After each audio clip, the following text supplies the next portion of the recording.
Costume பொறுத்த வரைக்கும் obviously எனக்கு ஒரு ஈஸி இது அண்ட் ஆல்சோ எனக்கு ரொம்ப கம்ஃபர்டபுளும் கூட.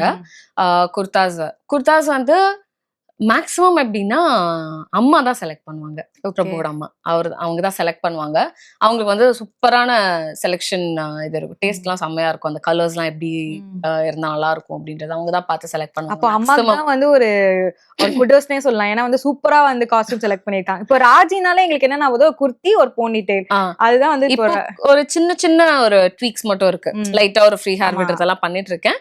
பட் ராஜினா மேக்ஸிமம் பேருக்கு வந்து குர்தா வித் போனி டெயில் அப்படிதான் தெரியும் ஆப்வியஸ்லி. ஸோ போனிடெயில் வந்து எனக்கு ரொம்ப பிடிச்ச ஹேர் ஸ்டைல். ஏன்னா இப்பவும் போனிடெயில் தான் போட்டிருக்கேன். இப்ப ராஜி மாதிரி தான் வந்திருக்கீங்க. ஆமா, நிறைய பேர் நீங்க இப்போ சொல்றீங்களா அதே நிறைய பேர் எனக்கு சொல்லியிருக்காங்க காஸ்டியூம் சூப்பரா இருக்கு, காஸ்டியூம் அந்த கலர் செலெக்ஷன்லாம் ரொம்ப நல்லா இருக்கு அப்படின்னு சொல்லுவாங்க. மேக்ஸிமம் வந்து எப்படி சொல்றது, பிகினிங்ல வந்து நிறைய பர்ச்சேஸ் பண்ணிட்டு இருந்தோம். அதுக்கப்புறம் இப்ப வந்து நிறைய பேர் வந்து கொலாப் பண்ணுவாங்க. யா